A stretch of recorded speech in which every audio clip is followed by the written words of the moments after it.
Filosofia Sem Fronteiras, um programa de rádio e podcast do Departamento de Filosofia da Universidade Federal de Pelotas. Divulgar o conhecimento é a nossa frequência.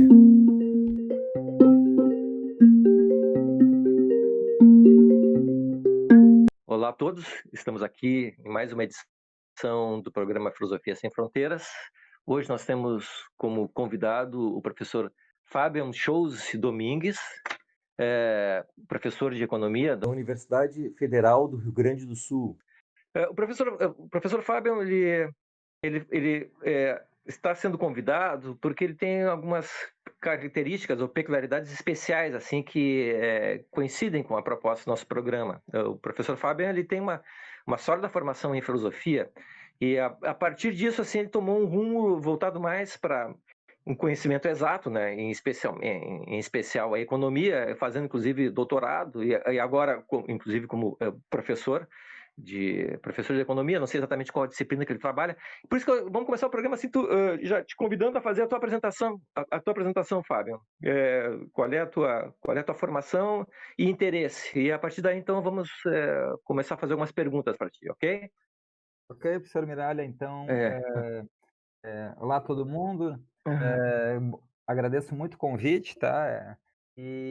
Então, um resumo breve, assim, tá? Um pouco dos interesses aí que me levaram para a economia e um pouco dos meus interesses na filosofia, porque, de fato, eles se constituem um caminho único, tá? Eu entrei com 17 anos na faculdade de filosofia e, para mim, foi um grande choque, assim, a entrar, no mundo acadêmico, assim, e dos autores clássicos, assim. Não foi uma entrada, muito fácil, tá. E eu acho que da formação inicial, da graduação em filosofia, o que ficou, assim, muito forte foi leituras do Aristóteles, da Ética Nicômaco, do Kant, da Crítica da Razão Prática e da filosofia política de uma maneira geral, tá, que temas assim que me interessavam, que me atraíam, embora a pegada ali, o approach do pessoal da filosofia na época fosse muito analítico, assim, eu tinha interesses divergentes, assim, e um pouco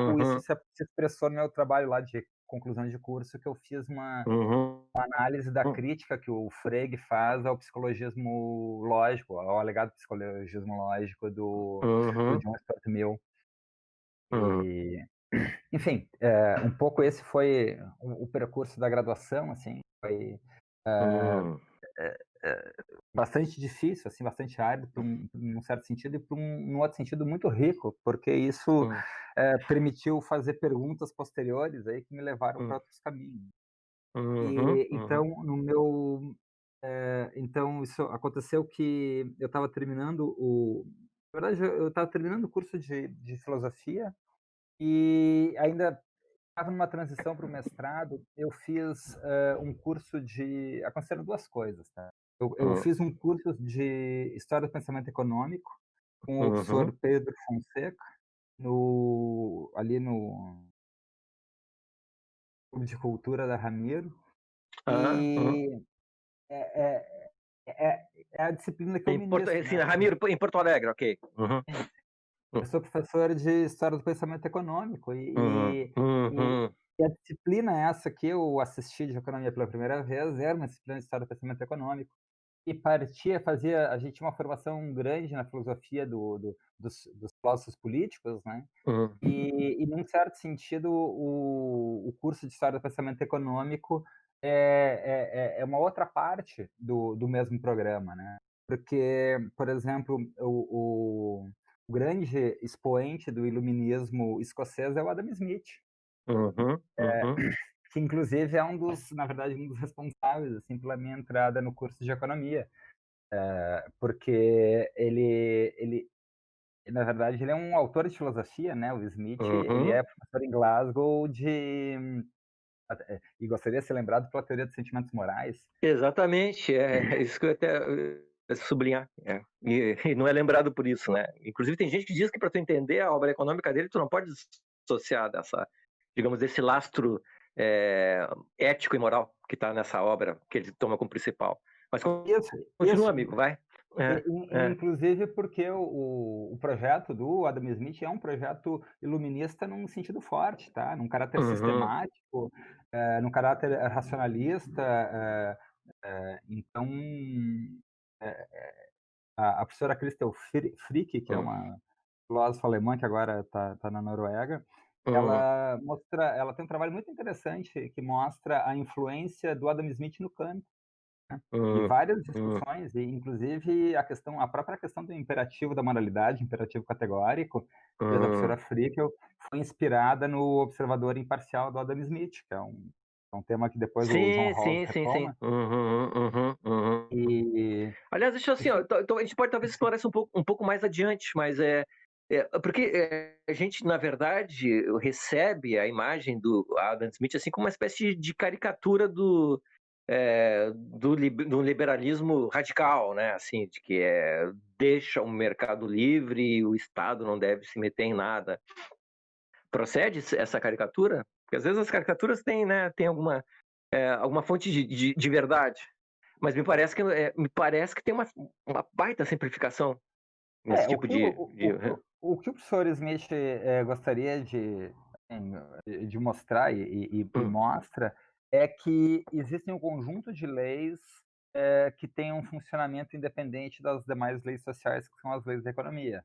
hum, hum, Mas isso não significa que, o funcionamento da sociedade se reduz às leis econômicas, como querem uhum, os liberais uhum, mais casca-grossa, né. O uhum, professor Smith, uhum. por exemplo, eu gosto de dizer em aula, ele é um liberal fofinho, tá, ele defende educação infantil, ele defende museus, Exatamente, instituições, exatamente.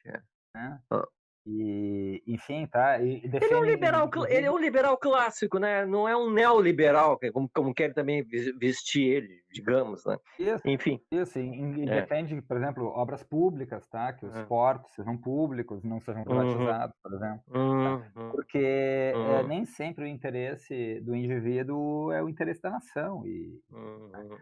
e toda uma Ou do argumentação bem nesse comum? sentido. Isso. Uhum. Mas deixa eu te eu estava Tá, comentando vai ali, lá. né, que uma das influências então, e foi uma disciplina lá do professor Pedro Fonseca sobre história do pensamento econômico, tá.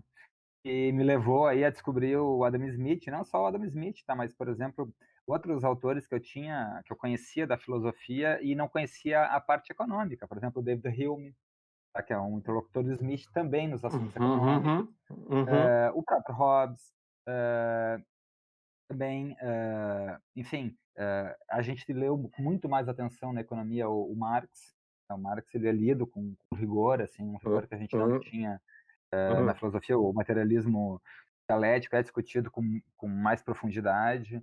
uhum, uhum. E, enfim, É, tá, então o próprio John Stuart Mill, que eu tinha feito lá no meu trabalho de conclusão, a crítica ao psicologismo lógico, ele é um dos uhum, autores mais importantes do assim chamada economia política clássica, né? uhum, Ele faz uma grande obra de síntese da economia política clássica e é um dos grandes manuais aí na virada do século. Então, uhum, digamos, ele é mais lembrado, claro, que ele é mais lembrado pelo direito das mulheres, né? Pelas mulheres, mas a obra econômica dele é de importância, né? Então, tem essa interface, tá? Que eu descobri no curso de economia, mas também eu queria falar de um outro autor que eu acho que é muito importante, Miralha, que me chamou e uhum, assim, digamos, uhum, foi decisivo, assim, para eu resolver me matricular no curso de graduação de economia, que uhum, foi o Amartya Sen, tá? O Amartya uhum, Sen é outro desses seres híbridos que transita muito bem entre a economia e a filosofia. uhum, Lá pelos idos de 99 me caiu na mão um livro chamado Sobre Ética e Economia do professor Sen. uhum.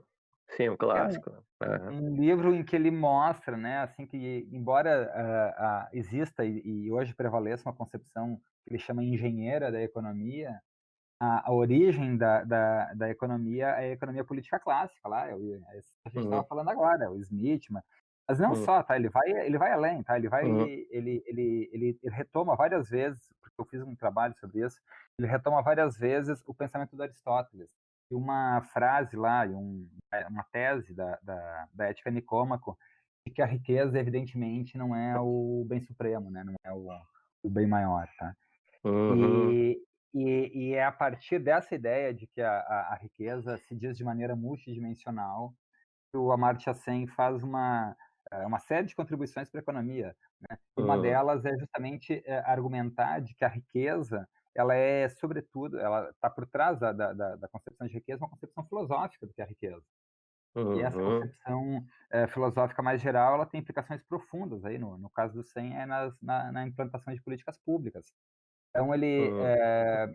põe que, devam haver várias dimensões de análise da riqueza. Uma Hum. delas, evidentemente, é a renda, né, o PIB, mas também outras são a educação, a saúde, o sentimento de pertencimento à comunidade, Uhum. votar e ser votado. Enfim, ele faz uma ampliação da ideia de bem-estar, né, que é um conceito, muito usado pelos economistas clássicos, assim, neoclássicos, né, Hum. atuais, mas ele expande essa visão e faz uma discussão, muito interessante, filosófica de fundo, muito interessante sobre a concepção de riqueza e como isso, interfere na nossa própria visão de mundo, assim, Uhum. do que são as coisas importantes, né. E, bom, aí com ele é um livrinho curto, tá, mas ele tem esse insight, assim, né, de mostrar essa dimensão filosófica que tem a economia. E aí eu decidi entrar no curso de economia. Que legal. Eu não tinha terminado meu mestrado no Kant ainda, É. mas eu já estava nesse outro projeto, tá, que Sim, sim. Mas claro, eu eu imagino que tu estabeleceu conexões, mesmo pensando do Kant, tu viu que tinha digamos, um lastro aí, um fundo, né, no próprio Kant, assim, que poderia se desdobrar nessas, digamos, nas concepções do Amartya Sen, por exemplo. Eu estou dizendo isso como palpite, mas eu imagino que tu viu um elo, né, um sim, link. sim, sim. É, Inclusive porque a professora é, Christel Frick, que é, vinha que nos visitava frequentemente na época, hum, ela veio para cá, a convite do professor Álvaro Valls, para dar um hum, curso sobre a influência de Adam Smith na concepção do imperativo categórico do Kant. que E legal. e então Uhum. tinha também essa outra, inclusive ela é a presidenta da associação Adam Smith na Noruega, tá. Hum. E uma curiosidade, o que que tu trabalhou com Kant no teu mestrado? Qual foi Ah, o então, qual foi o o meu tópico? mestrado foi muito teórico, assim, porque Uhum, na época o meu orientador era o João Carlos Torres, uhum. e o trabalho, na verdade, foi sobre, O eh grande João Carlos Brum Torres, temos que deixar bem claro isso aqui para quem está nos ouvindo, assim, uma figura de peso, assim, dentro, pelo menos dentro do Rio Grande do Sul, assim, que tem não só um grande pensador, assim, mas um homem atuante dentro do campo político, né? Assim, até ele foi presidente do Banrisul, não foi isso? Algo assim? ele Então ele foi tem um dos diretor, diretores do diretores, Quadrisul. isso, do Banrisul, isso. Mas Quadrisul. enfim, então eu estava me confundindo. Mas enfim, é alguém que tem, digamos, tem uma experiência teórica e prática, assim, formidável, né? Então, eu acho que ele te facilitou a tua passagem, ajudou nisso Não, também. não, não, não, pelo contrário, Não, a é? gente se ajudou, É? cara. Assim, deixa Foi traumático, não queria que o filho fosse embora. não foi traumático, não, não foi, tá, não foi, Hum, hum, hum, hum. porque eu acho que uma das coisas legais, assim, que eu aprendi, das várias coisas que eu aprendi com ele, assim, uma das mais legais é assim, é o diálogo, tá. Eu acho Sim. que isso é uma meta-discussão, assim, o diálogo é a grande construção filosófica, Mas sabe. é um diálogo também, mas também com passionalidade, né? Isso, para mim, pelo menos na pós-graduação, as disciplinas que eu assisti no pós, lá na URGS, ele era o professor mais passional, mais envolvido com as coisas assim que eu tive, assim, não era, ele Sim, estava para sim, além do acadêmico, sabe? Isso eu achava muito legal, eu achava muito sim, bacana isso. sim, Mas sim. enfim, te É cortei de novo, isso. mas E não, mas eu acho que isso é, assim, é uma coisa do método socrático, sabe, que uhum, exatamente, exatamente. ele não é superável, assim, porque ele é Uhum. muito fundamental, assim, na questão, básica da construção das teses de É. filosofia. E O de uma diálogo grande, é e a de uma, e de, forma. uma- e de uma honestidade intelectual assim a toda prova, né? Isso do que eu vivencio também é inquestionável. Mas enfim, mas então, mas Então, aí o que trabalhou com Kant então? Então, aí eu trabalhei analítica dos princípios, tá, na crítica da razão pura. Que cachaça brava, hein? Na verdade, o trabalho foi mais amplo, né, que era um trabalho, assim, sobre, a concepção do empírico do Kant, tá, porque era uma ideia, assim, um pouco de investigar o contradomínio, né, que era Uhum. a razão pura, bom, mas a razão pura ela tem que estar, a gente não quer ceder ao idealismo, né, a gente, ela tem que estar baseada na experiência, porque o Kant diz isso o tempo todo, né, a base das intuições é isso. Só que a grande questão é que a intuição, ela é a forma da experiência, e a experiência se dá Uhum. com sensação. Então, Uhum. e lá na analítica transcendental dos princípios, o Kant trata as sensações como, né, das qualidades intensivas como Agora uma eu das me lembro do teu trabalho, é verdade. Uma coisa muito complicada. Eu não tenho que fazer um programa separado para isso, né? Porque é, resumir isso agora não é fácil, não. sim. Mas Mas assim, né, enfim. a ideia É. era essa, tá, era resgatar Hum, hum, o empírico, tá, mostrar hum, que a sensação, o token, né, ele não pode hum, ser um simples dado vazio, porque, a experiência tem que estar contida nele. uhum, Então era uma discussão sobre, de que maneira o empírico está contido naquela estrutura transcendental uhum, da razão que o Kant propõe, tá. uhum, Esse que era o negócio. Mas paralelo a isso, Miralha, uhum, eu uhum. tive uma outra interlocução com o professor João Carlos, que foi na Secretaria do Planejamento do Estado. Ah. Porque quando a Hum, minha bolsa de mestrado acabou, foi justamente hum, quando o João Carlos começou o seu segundo mandato como secretário de planejamento. uhum. Ele foi secretário de planejamento do Brito e depois ele foi do Exatamente, Rigor. tá. E eu Uhum, fui trabalhar na Secretaria de Planejamento, eu trabalhei 5 anos na planejamento. uhum, uhum, E isso, mas nesse período eu já estava na economia também. uhum, E fiquei muito fascinado, sabe, principalmente com, assim, é que a razão se faz prática, assim, sabe, que é por meio do uhum, planejamento, as várias instâncias de planejamento, as várias dimensões, é o orçamento, é a dimensão espacial, é a dimensão regional. E uhum, comecei a me interessar muito por essas questões, que inclusive é uma das minhas frentes de trabalho hoje, que eu trabalho com uhum, economia urbana e regional, mas num uhum, enfoque, assim, muito local, assim, tá, porque eu acho uhum, que a construção do conhecimento, universitário, o nosso papel aqui é a gente conseguir construir conhecimento do sul do mundo. Depois a gente uhum, pode falar mais sobre isso, mas, tem uma, as escolhas, assim, do que estudar em economia, elas também, elas acarretam, assim, escolhas e compromissos também, né, do uhum, que tu vai tratar os assuntos. Eu trato, de uma perspectiva urbana e regional, do sul do mundo, ou seja, com os problemas estruturais, com os problemas de subdesenvolvimento e tudo mais uhum, que isso acarreta. uhum. Perfeito, perfeito. É, Fábio, então olha só, já que tu fez teu panorama, acho que tem um cão aí na tua Tem um sala. canal aqui, só um pouquinho. Tá pedindo para sair.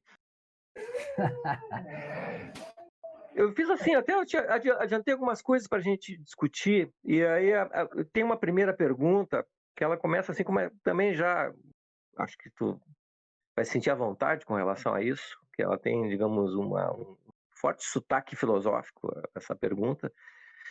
E tu é bem carregado de sotaque filosófico, então eu me sinto à vontade em perguntar, que é caracterizar assim como tu entende a economia.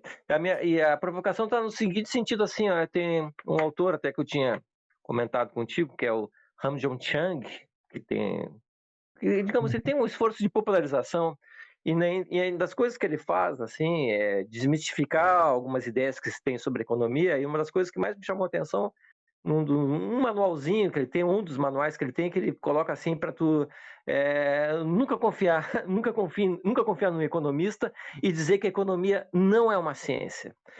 É, Como é que tu responderia essas colocações do Bom, Chang? eu acho que a primeira questão básica é a ciência, né. Hum, E essa questão é inescapável na economia, hum, principalmente quando a gente faz, economia numa universidade pública, tá, porque numa universidade pública fica claro que a economia bebe de várias e diferentes correntes filosóficas, ideológicas e Sim. sociais, tá? Porque a posição que tu assume do ponto de vista social, ela não é neutra do ponto de vista das tuas opiniões econômicas. Uhum. Uhum. Então, digamos, a primeira questão, tá? Então, assim, inclusive é uma questão que eu trato, assim, do ponto de vista bem acadêmico, assim, de sala de aula, Uhum. que Uhum. é a construção da economia como ciência, porque a economia, a, a construção da economia, ela existe concomitante à própria concepção de ciência que está surgindo aí no século XVII, século XVIII. Uhum. E o primeiro economista, digamos assim, né, ou os primeiros economistas que são dignos do nome são o Quesnay e o Adam Smith, Uhum. porque eles são os primeiros a formular uma condição de cientificidade necessária, que Uhum. é o poder de construir modelos, Uhum. explicar o funcionamento social a partir de modelos econômicos. O Quesnay Uhum. constrói o modelo do fluxo circular da renda e o Adam Uhum. Smith explica o funcionamento dos mercados. Tá? Então, o nascedouro da economia então final do século XVII, final do século XVIII, 1770, a Riqueza das Nações, o Quesnay um pouco antes, Uhum. e eles, então são, digamos assim, os pais fundadores, mas é a economia política, tá? Onde Uhum. o que se pretende, no fundo, e um dos programas que tem aí é aquele programa da sociedade como um mecanismo, né? Que é um programa, Uhum. por exemplo, do Bentham, né? Que quer tratar a sociedade como átomos, como indivíduos, mas o próprio Bentham, ele é um formador social, ele é jurista de formação, né? Uhum. Enfim, tá, então a primeira questão é a seguinte, como é que a economia ela surge como ciência, né? Ela surge então, no campo da economia política, e logo em seguida já vão ter visões muito diferentes e entendimentos muito diferentes do que é a própria economia. Tá? Uhum. E o fato é que hoje, Miralha, a economia ela Uhum. foi dominada, né? A gente chama pela corrente dominante ou pelo mainstream, que é a economia Uhum. neoclássica. Né? Uhum. Ela se pretende como uma forma de racionalidade, onde se Uhum. enxerga um mundo de recursos escassos e uma vontade de maximizar do agente infinita. Até maximizar a utilidade do indivíduo. Tá, ok. E professor Fábio, e nesse Sim. sentido, a economia ela não está muito influenciada pelas exatas, assim, as áreas de exatas num rigor mais rígido, assim, de racionalidade? É, Só deixa eu apresentar o William antes, assim, o William faz parte também do nosso programa, na verdade, ele é o cara que incentivou a retomada desse programa de rádio. Ele é diretor do Instituto de Física e Matemática, então, só para tu ver que tá o tipo de interesse que tá movendo ele agora na pergunta, ok? tá joia. É, Não, mas é, é. mas deixa eu desculpa, é É, que é. na verdade, a questão toda, da evolução, né, da economia como ciência, é que a matemática, no século XVIII, XIX, ela passa a ser um critério de cientificidade, né. Então, se espera, né, de uma ciência que ela contenha matemática. E nesse sentido, a base disso, eu posso afirmar, é o projeto kantiano, né, de Sim, matematização da natureza. ele vai dizer que se não tiver matemática, não é ciência, né? Ele é muito radical com relação a isso, né? E esse é o Pro bem e pro grande mal, né? Pro bem e pro mal. Isso, isso. É, E esse é é. o grande e esse é o grande horizonte de desenvolvimento da economia no século XIX, tá. Uhum. Digamos assim, a gente não pode falar que exatamente que ganhou, né, mas, uma parte importante da economia, ela vai adotar um método neoclássico com várias simplificações importantes para poder representar os fenômenos econômicos como se fossem gráficos e equações. Só que a grande Uhum. questão metodológica é que a realidade é muitíssimo mais complexa. E uma boa fonte de discussão entre os economistas conseguir determinar o que é causa e o que é efeito dos fenômenos econômicos, tá? Então, eu posso dar um exemplo, né? Por exemplo, com uma crise econômica, o que tu faz? Tu aumenta ou tu diminui salário? No meio de uma crise, no meio de uma pandemia, por exemplo, né? E tu vai ter, e a gente consegue ter duas visões econômicas completamente diferentes sobre isso, tá? E todas, digamos, dotadas de um poderoso aparato matemático, tá? Não necessariamente, Miralha. Assim, ó, por exemplo, o Keynes, por exemplo, né, a obra do Keynes, ela ela é texto, né? O Schumpeter, que é outro autor importante, que estuda muito a inovação, é texto. O próprio Marx ali, as equações dele, E, M, D', né, são coisas muito simples, assim, os exemplos numéricos são muito simples, né? Mas é que a questão Eu estava que pensando na assim, contemporaneidade, não, eu entendo, claro, concordo contigo nesses exemplos que colocou assim, mas hoje em dia eu acho que, ou pelo menos se passa essa imagem, assim, que toda essa, digamos, essas soluções, elas estão amparadas, assim, por um modelo matemático muito rigoroso, É que, forte. na verdade, Miralha, eu acredito que o professor Fábio está falando as relações, né? Então, essas relações de correlações, às vezes, têm dimensões que a gente estuda, né? Vamos colocar assim, que a gente pode até ter uma relação matemática, mas no mundo real não é assim que acontece, né? Não é causa e efeito. Então, é muito mais complexo, porque ela não é, acredito eu, ela não é totalmente linear. Ela pode ser linear dentro de um, de um intervalo, e o número de componentes ali é muito alto, né? Muito alto dentro Ah, e da. as variáveis inesperadas, por exemplo, a pandemia, né? Bagunça qualquer tipo, né, de projeto econômico que se pensa assim no horizonte de irregularidades, de coisas que são contínuas e tal, de repente aparecem esses meteoros que caem na cabeça da gente, né? deixa eu Mas, dar Fábio, tá. um exemplo para vocês, por exemplo, ó, o método neoclássico, ele é um método que usa espaço newtoniano. Tá? Então, para isso, Explica aí para o grande público, vai lá. Espaço newtoniano, né? O espaço newtoniano, ele é um espaço homogêneo. Hum. É um espaço que, do ponto de vista econômico, ele é simplesmente uma distância. Então, ele não comporta em si heterogeneidades, que, na verdade, elas existem no mundo real, né? Então, a visão, por exemplo, de mundo da economia neoclássica, ela usa um artifício metodológico chamado ceteris paribus, ou seja, todas as demais variáveis constantes, né? E aí tu consegue isolar apenas o movimento daquelas variáveis que tu consegue determinar, tá? Olha, gente, isso dá uma discussão interminável, tá? Que é, Sim, que é sim, sim, um dos imagino. motores da economia, tá? Sim. Então, assim, por exemplo, a economia neoclássica, ela tem ela tem um conjunto de pressupostos, né, que são altamente questionáveis, e ao longo da história, e esse é um ponto do Chang, né, a história mostra que o troço tá errado, tá? E, no entanto, a academia volta a ensinar o mesmo negócio, tá? Então, por exemplo, a gente sabe que o capitalismo tem crise. O capitalismo vive de crises. A economia neoclássica, para funcionar, ela não admite crises, tá? Se tem alguma crise, não foi o capitalismo que provocou. Essa é a posição.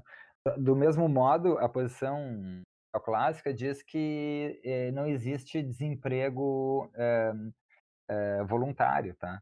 O problema é que o salário mínimo é muito alto. Porque se todo mundo começar, se tu não tiver salário mínimo, as pessoas vai ter desemprego, todo mundo vai se empregar por algum valor. Por exemplo, eu não sei se eu estou ajudando, contribuindo com o debate com essas coisas, mas essas são discussões que estão na mesa, né? Agora, por exemplo, o que o Estado tem que fazer com a crise na pandemia, né? Se a gente vê os neoliberais e, por exemplo, o Guedes, eles vão dizer que tem que cortar gasto, tem que privatizar, né? E, no entanto, os keynesianos e, enfim, outras correntes vão dizer que o Estado tem que gastar, aumentar a dívida, né? Porque o que importa agora, no curto prazo, é salvar a vida das pessoas. Então, a gente faz dívida sim, porque a gente, né, Mas isso é uma discussão que, no fundo, Miralha, é uma discussão econômica, mas também uma discussão da natureza né, assim, do poder, né, de quem é que está sendo beneficiado com as políticas econômicas. Tu está dizendo assim que, ao fim e ao cabo, a economia está a serviço da política. Da economia política, sim, tá? Porque eu acho que são questões mais gerais, assim, do que meramente a política a programática, partidária, a economia política, sim, tá? Porque nem sempre é claro, tá? E isso é uma dos grandes mistérios, assim, nem sempre as pessoas agem de acordo com seus interesses econômicos, né? Embora a teoria neoclássica diga que sim, isso não se verifica, né?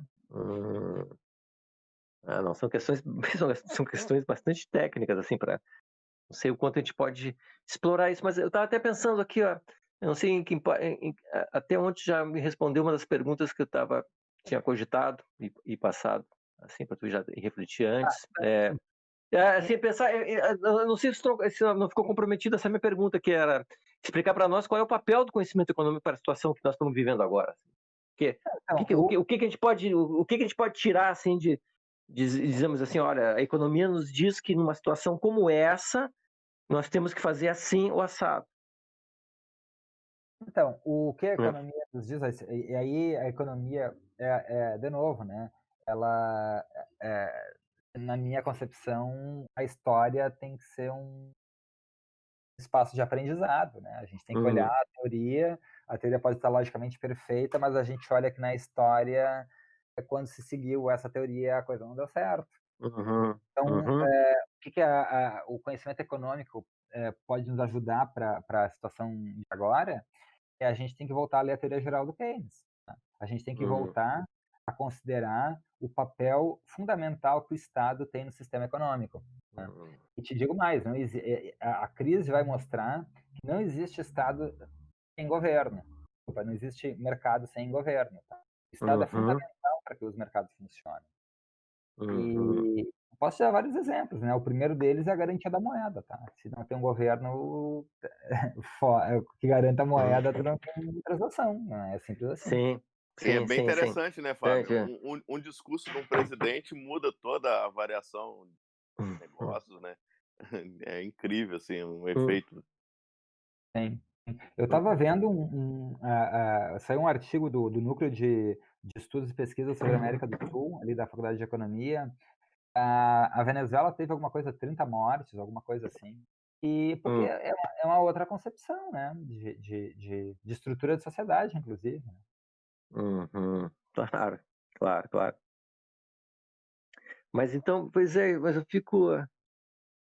Mas eu estava dentro, passou um material para eu dar uma olhada, e ali eu vi assim que elencava medidas para serem tomadas agora, assim, que envolve questões de abastecimento, né, digamos, eram questões até, eu diria, não sei se estou correto, tu me corrija assim, mas mais logísticas do que econômica.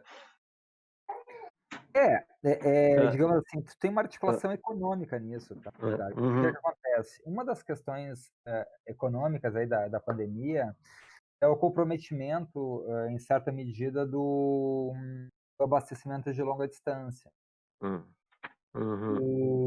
E a gente sabe que as cidades modernas estão a 3 dias do caos do abastecimento, tá? O que é importante em situações como uma pandemia ou para aumentar a resiliência das cidades? Tu ter linhas de abastecimento, cadeias de abastecimento mais curtas, né? E teve no Brasil, na década de 50, lá no segundo governo Vargas, uma política para a criação de cinturões verdes em torno das grandes cidades brasileiras, como uma garantia de alimentação para as pessoas. Né? Porque justamente nesses períodos de crise, os mercados internacionais fechando, se corre o risco das regiões ficarem com desabastecimento de alimentos. O cenário estava um pouco pior alguns meses atrás, que felizmente acabaram se confirmando, né? Mas a gente teve sinais de abastecimento e muito a ver com essas grandes linhas de comércio que acabaram sendo interrompidas, né, teve bloqueio em estrada e tal.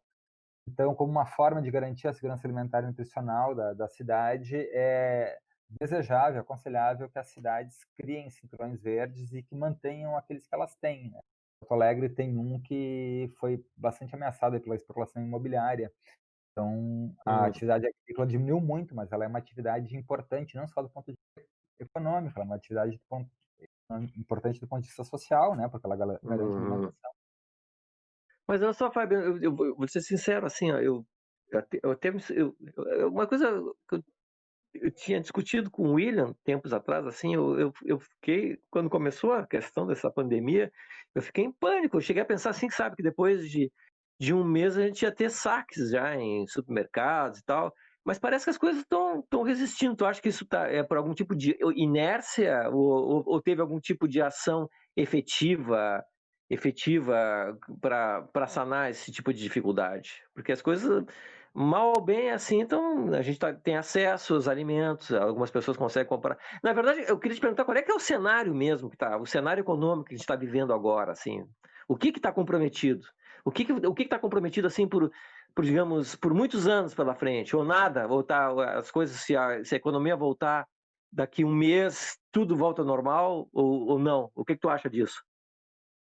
Pois então, a gente Hum, tem ali pela faculdade o índice de atividade econômica do Rio Grande do Sul, tá. hum, hum, E só pra ter uma ideia, tá, caiu aí hum. 15%, tá, a gente vinha num 15? 15% entre Tá. março e maio, tá. Hum, E agora em junho a gente teve uma pequena recuperação, hum, e puxado aí por alguns setores importantes, aí hum. máquinas de capital, por exemplo, consumo de motos aumentou muito, né. A gente tem Uhum. consegue enxergar uma certa reorganização econômica, tá, principalmente naqueles setores que ganham com a crise, né.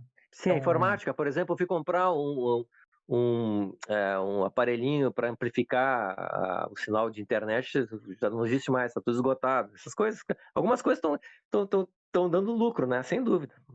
Mas assim, equipamentos médicos. organicamente, o que tu acha que vai acontecer assim? O que que eu acho, assim, ó, deixa eu só também fazer um outro comentário aqui, Ah, porque eu ah, acho ah, que a questão social, né, ela só não se tornou mais grave porque, de fato, esse auxílio emergencial, ele foi importante, tá. uhum. Todas as críticas que a gente possa ter a esse governo, esse auxílio, ele ajudou em parte, né, Inclusive porque por sobrevivência do próprio governo, né, cara? Porque eu acho que talvez virasse o caos, né? Eu acho que devem ter chegado à conclusão que, pô, se a gente deixar milhões de pessoas sem poder ter acesso à comida, vai ser o caos, né? sim, É. mas sim, porque o que acontece Hum, é que as populações, das grandes cidades do Brasil hoje, hum, elas são todas empregadas no setor, terciário, no setor de hum. serviço de baixa qualificação e baixa remuneração, tá. E o problema é que se essas pessoas elas não trabalham no dia, elas não ganham e não ganharam. Então, Sim. elas voltam para casa de barriga vazia. Uhum. E isso Sim, é o o cara trabalha, o cara trabalha para ele se alimentar no dia, né? Ele sai para poder ter a comida no dia que ele está trabalhando. Isso até é, é lamentável que que as coisas estejam chegaram a esse nível, né. tem várias questões aí, né, porque, sobre isso, né, sobre o vírus, tá. Deixa eu só fazer um contexto, porque eu acho que é importante, tá. Primeiro, que a situação no Brasil, ela é inescapável da constatação da nossa desigualdade social, porque o vírus ele vem de avião, ele vem com turismo, ele vem com as pessoas mais ricas, mas no Brasil ele vai pegar mesmo são aqueles lugares em que as pessoas não conseguem fazer isolamento social, né. E isso a gente sabe onde é que é, são as favelas brasileiras, né, ano de favelas que a gente tem no Brasil. Essas são as pessoas em situações de maior, vulnerabilidade. E basicamente a fonte de renda dessas pessoas, como eu estava comentando, é a renda diária, né, trabalho informal, baixa remuneração, né. Então, eu acho que essa estabilidade social que a gente viu, inclusive com uma leve aumento da aprovação do governo, tem muito a ver com esse auxílio, né. Mas, por outro lado, esse auxílio não é nenhum salário mínimo, né? Isso significa que as pessoas não conseguem se manter com ele. Elas precisam fazer alguma coisa para complementar a sua renda, porque elas não vão conseguir viver com isso. Isso é uma das nossas tragédias, porque aí faz com que a gente não tenha o isolamento social necessário para diminuir a pandemia. Então, assim, do ponto de vista da política, né, ela tem que ser pesada, assim, que tem benefícios, né, a gente sabe que teve vários benefícios, mas também tem esse inconveniente que a gente não consegue diminuir aumentar o nível de isolamento social, né, e, portanto, não consegue diminuir a taxa de contágio da doença. Então, falando um pouco do prognóstico, né, eu acho que eu tenho um prognóstico pessimista, tá? É que o Bolsonaro tinha prometido 30 mil mortes, a gente já está em 100 mil e vai piorar, tá? Eu confesso, professor Fábio, assim, que eu sou da área de estatística, né, do Instituto de Física e Matemática, então eu tenho uma formação bem eclética também, sou agrônomo e fiz o curso de filosofia. O Miralha foi até meu orientador. Que legal. Então eu transito agronomia, física, matemática, estatística e outras áreas. É bem interdisciplinar minha formação e permite enxergar um pouco, assim, né, do que tu colocaste, né. No início do ano, o meu o meu o meu cenário pior é o que está se comprovando e cada vez tem piorado mais, né. Então, assim, eu tenho uma perspectiva muito pessimista também, mas em termos econômicos eu fico pensando, assim, que o país nosso é um país de muito ligado à parte agropecuária, né, então isso não seria um bem para a economia no país ou vai concentrar ainda mais renda na sua visão, o que que você acha? Seria um bem se os grandes produtores e exportadores brasileiros pagassem impostos. Mas existe uma lei chamada Lei Candir, que isenta os exportadores de pagar impostos no Brasil. Então, tá. Então não é fácil, seu Ira, tá? Isso que é o problema, né? E considerando que eles ainda dominam a Câmara dos Deputados, né? Eu acho que isso é uma questão que vai ter que entrar aí na discussão pública, tá? Os geradores de excedente da economia brasileira, né? Por exemplo, o setor agropecuário tem que passar a pagar impostos, senão os estados não têm como pagar a folha de pagamento dos seus funcionários.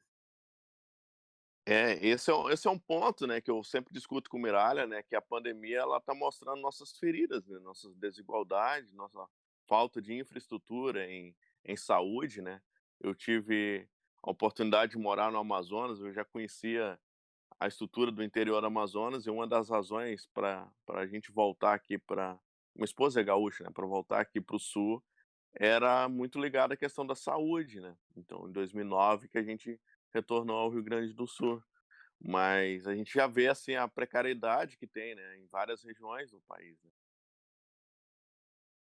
Sim, Hã, e tem a questão urbana, né, William, que eu acho que no Brasil também é uma coisa que me interessa estudar, tá, eu estudei bastante isso, a questão da terra no Brasil, tá, porque vocês sabem que a primeira favela no Brasil, ela nasce atrás do exército.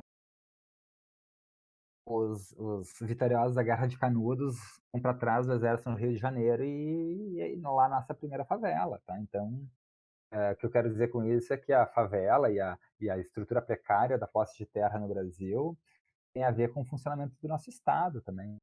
E é justamente essa posse precária da terra que faz com que a gente tenha favela, que faz com que a gente não consiga resolver o problema da pandemia e faz com que as taxas das favelas passem a ser cada vez mais altas, né?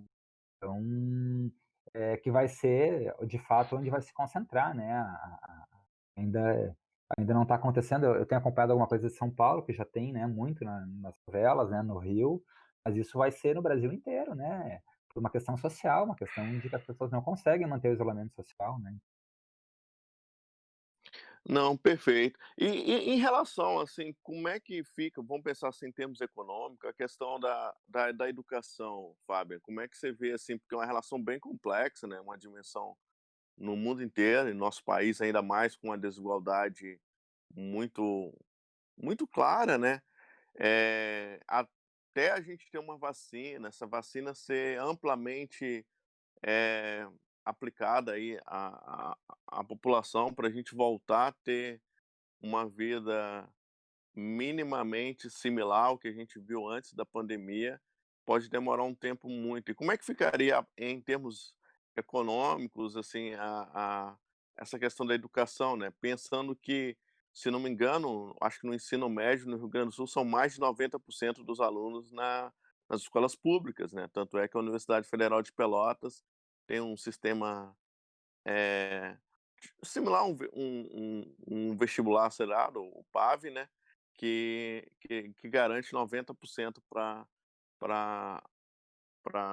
os alunos, né, de escola pública. Como é que você vê o cenário de educação e economia, assim, no país, né? Já que os estados vão perder renda, né, o país vai perder renda, né? Deixa eu te falar, William, eu acho que assim, eu começo olhando, assim, a minha realidade mais próxima, que é a Universidade Federal, tá. E já na Universidade Federal é notório que os mais, né, eh, os mais necessitados, os estudantes que têm menos recursos vão ser os mais prejudicados, né.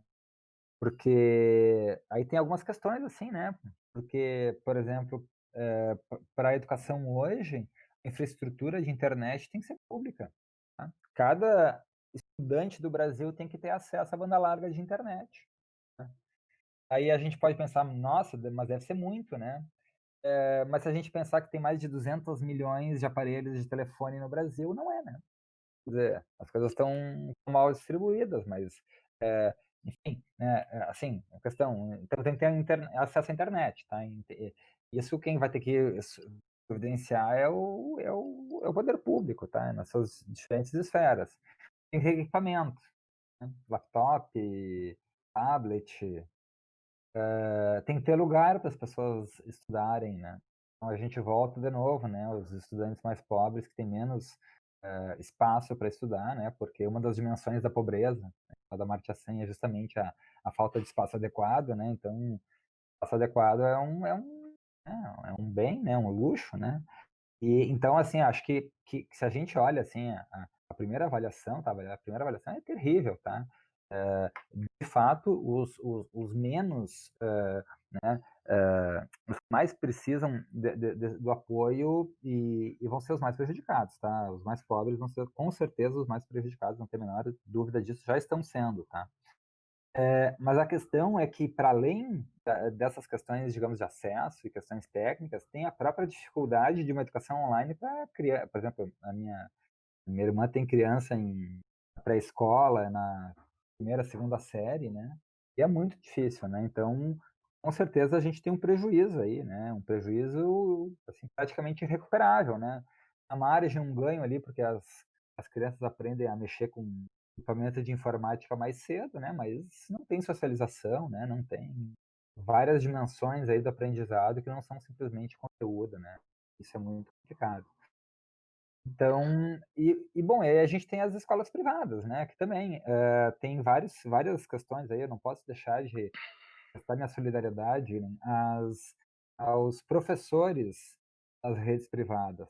E se exige conhecimento e técnico e infraestrutura que não são fornecidas, tá, assim, salvo exceções que eu não conheço, tá, que elas sempre existem, né, o grosso dos professores das escolas privadas está pagando a internet do seu bolso, está pagando o laptop ou o computador do seu bolso, tem que achar um espaço em casa, não perde emprego, né, então eu acho que pensar em uma educação de qualidade nessas condições também é muito difícil, tá.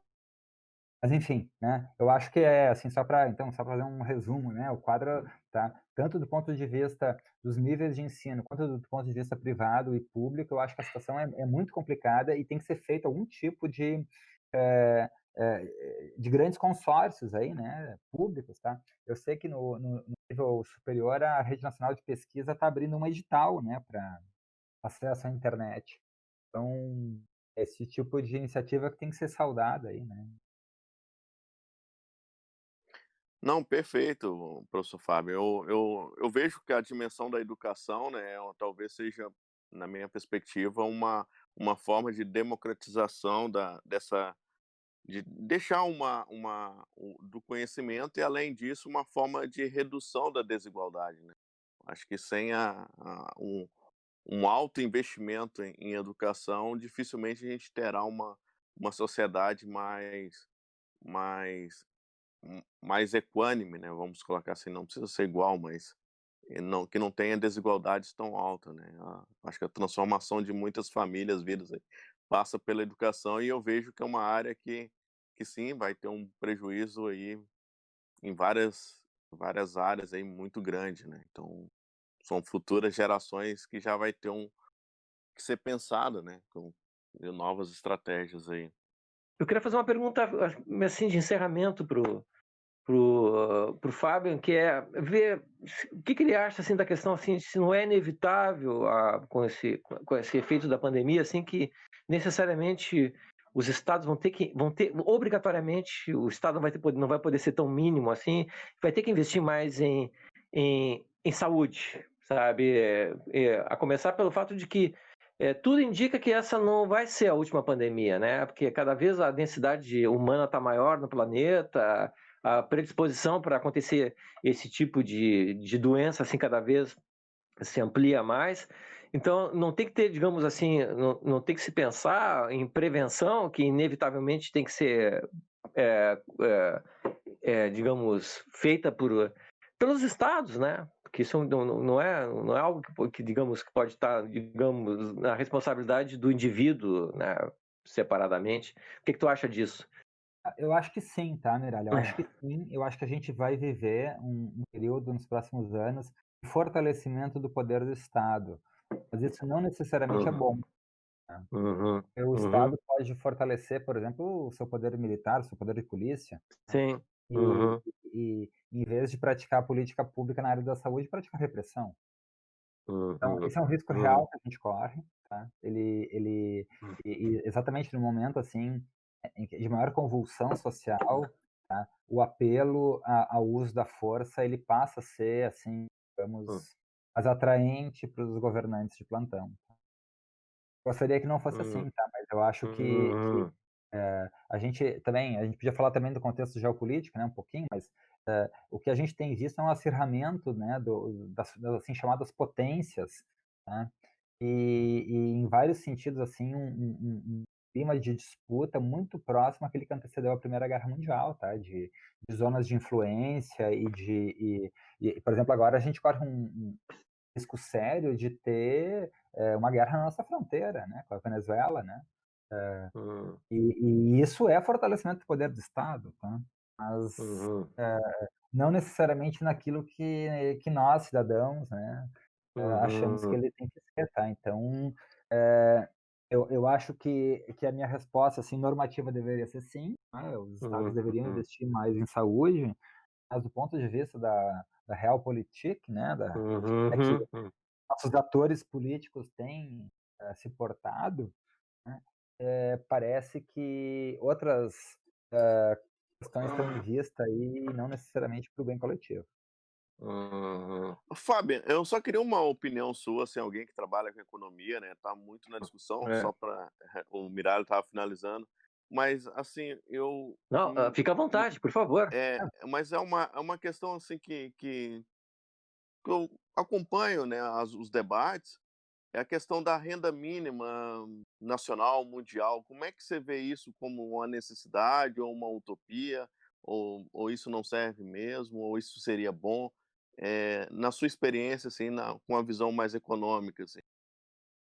Então, William, do ponto de vista da capacidade de pagamento do Estado, pode ter certeza que haveria condições de renda mínima.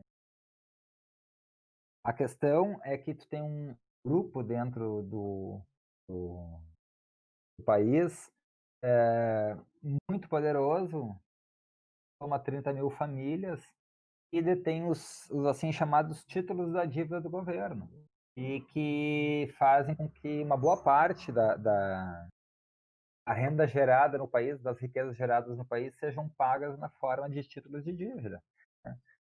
E isso é hoje, né, o comprometimento do orçamento com a dívida, né, é um dos nossos, das nossas maiores barreiras para sair de um programa de renda mínima, tá. E é desejável, né, e eu acho que é digamos assim, um caminho sendo traçado para a criação de programas de renda mínima universais, né, inclusive no Brasil, e o Brasil com o Bolsa Família sendo um protagonistas disso, né. Mas é que a questão é que tem uma questão de natureza política por trás também. E do ponto de vista econômico, deixa eu só fazer esse relato para vocês que é importante, tá. Quando, o governo faz renda mínima, o poder multiplicador desse dinheiro na economia é enorme, né, porque quem recebe a renda mínima vai gastar todo o seu dinheiro em consumo. Então, tem um estudo muito interessante, Miralha, do Pinzani. Pinzani era um italiano, professor em Santa Catarina, Uhum.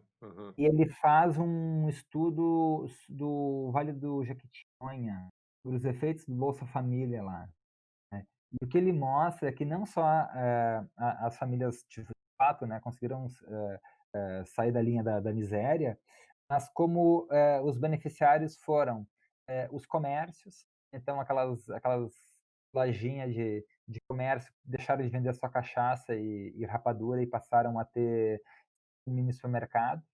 E o produto mais consumido depois que entrou o Bolsa Família foi papel higiênico, sabonete e shampoo. Então, o que que acontece, gente? É surpreendente, né?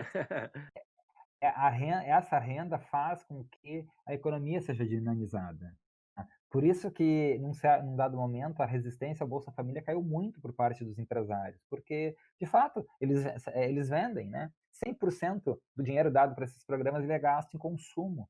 Isso faz com que, as cadeias, de valor e de produção sejam dinamizadas. Então, tem um argumento econômico que é interessante, tá. Mas eu acho que tem uma grande questão aí, é que aí as pessoas, vão trabalhar, né, e é o grande medo, né, que as pessoas vão trabalhar se quiserem, né. E quando a gente fala de relações de trabalho e relação do patrão e do empregado, além do dinheiro, tem a relação de poder, né. Então, o que acontece é que um programa de renda mínima, do ponto de vista empresarial, ele é visto como uma ameaça, né, ao controle dos funcionários, né, porque fica muito difícil de tu ter trabalho comandado, né, com as pessoas podendo ter escolha de não ficarem em empregos que elas acham insalubres.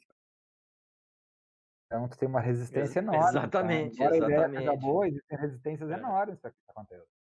E eu fico imaginando também a diminuição no gasto na dimensão de segurança, porque você pode diminuir vários indicadores aí de criminalidade simplesmente garantindo uma vida digna, minimamente para cada família brasileira ou mundial, né. Eu acho que é uma economia gira, né, e como tu colocaste, talvez uma questão muito mais, entre aspas, assim, política, né, que impede um melhor desenvolvimento do país, né, e até mesmo uma política mundial melhor, né.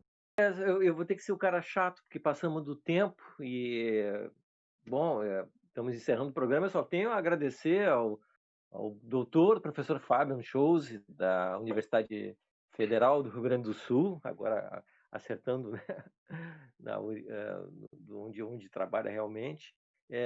E só tenho a agradecer, cara, brilhantou muito o nosso programa, foi bastante esclarecedor e acho que vai ficar nos devendo algumas coisas mais técnicas para a gente discutir no futuro, hein? Porque, digamos, algumas bolas ficaram picando assim para novas discussões. A gente ficaria muito feliz se tivesse mais disponibilidade para esclarecer alguns outros pontos.